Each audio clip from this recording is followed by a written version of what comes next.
Prix des lecteurs Étrange Lecture, saison 2020-2021. Lecture extraite du roman Camarade Papa de Gauze, aux éditions Le Nouvel Attila 2018. Des jours, des semaines. Je ne sais quand maman est partie. Je prends un livre sur son bureau. Camarade Papa éteint, pressé de sortir. Il ne dit rien. Il ne dit jamais rien, sauf pour la lutte émancipatrice des masses laborieuses. On descend dans les escaliers en cage. On habite Sint-Annenstraat. Je suis née là. Je connais toutes les vitrines à bisous, et elles me connaissent toutes. Lors des sorties de la classe populaire, je bonjour toute la rue. Marco, le jaloux, me chuchote « Claude Sac !» Réaction, tirage automatique de cheveux et lutte de classe. On finit enlacés par terre.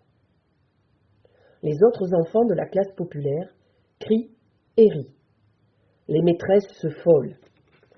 Yolanda sort trapper Marco au-dessus de moi. La lutte de classe se fait toujours devant la vitrine de Yolanda. Marco se trompe. Maman ne vend pas des bisous. Maman est seulement une putain de socialiste, dit camarade papa.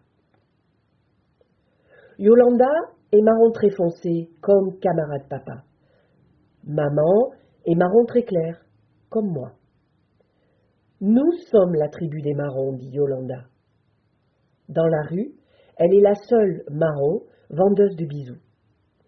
À chaque lutte de classe, elle me gronde en public. À cause des préjugements, des yeux sur la couleur, le marron doit être exemplaire. Devoir des marrons.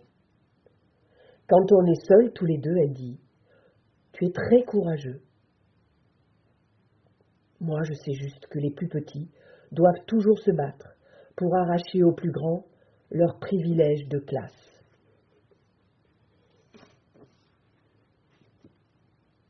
Au bout de Warmenstraat, frontière finale du quartier, on se faufile pour glisser dans une petite allée.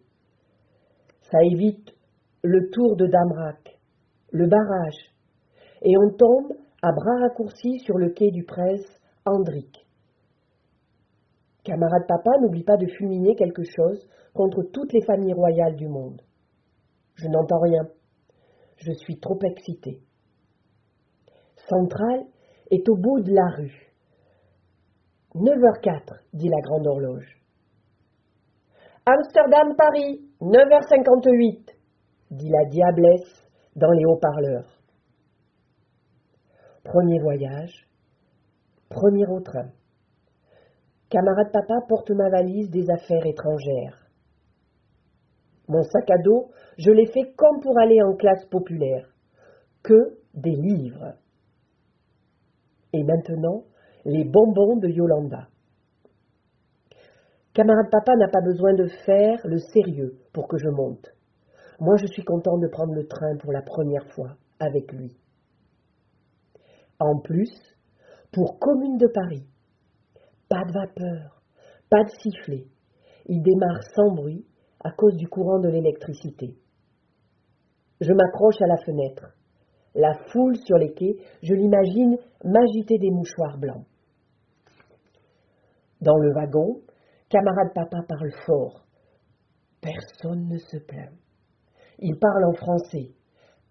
Les gens tolèrent les bavardages dans une langue qu'ils ne comprennent pas. À la maison, maman me parle le néerlandais de l'école. Camarade papa le français de la Révolution. Entre eux, ils parlent le cri du peuple souverain pour dénoncer l'odieuse pression capitaliste sur les sources de ressources.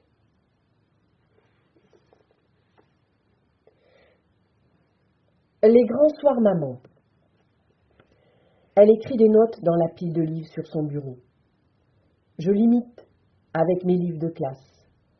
Je folle les maîtresses avec toutes mes notes dans les livres de l'école et de sa bibliothèque. Plus je note les livres, plus je reste avec maman. Alors je note. Et quand je note suffisamment longtemps, elle finit par s'arrêter de noter.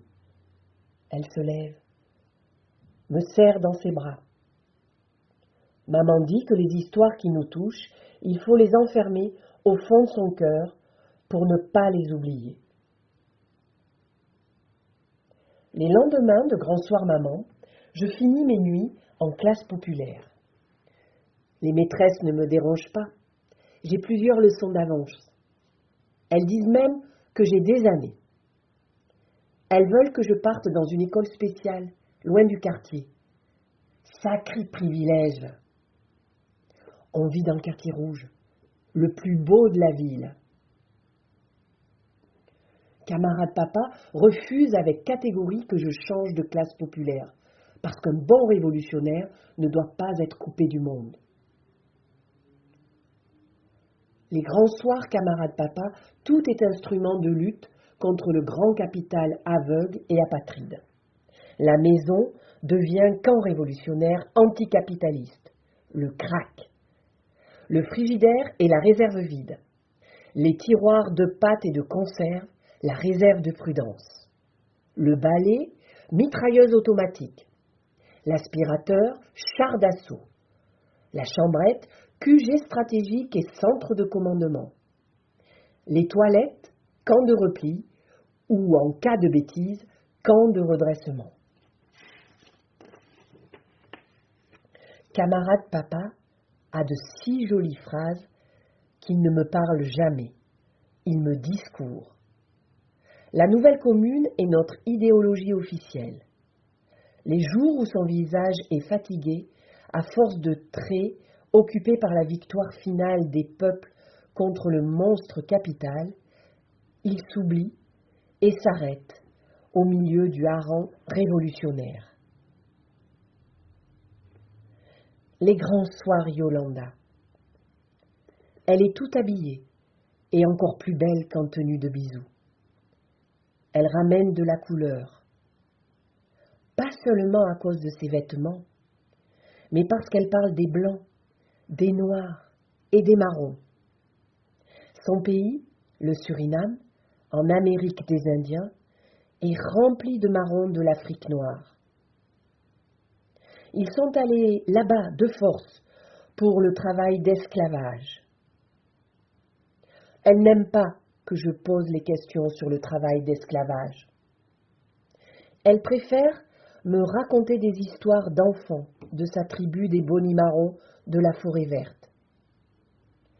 J'aime comment le néerlandais se transforme dans sa bouche lorsqu'elle me raconte ses histoires.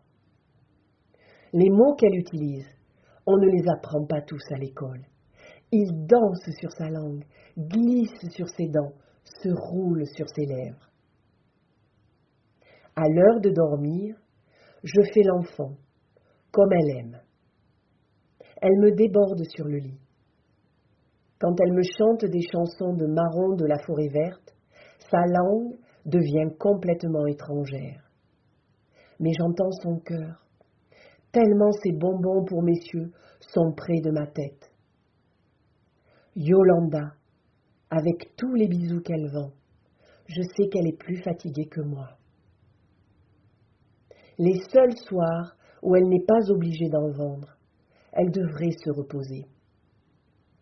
Je bâille et j'enferme mes yeux pour qu'elle pense que je dors.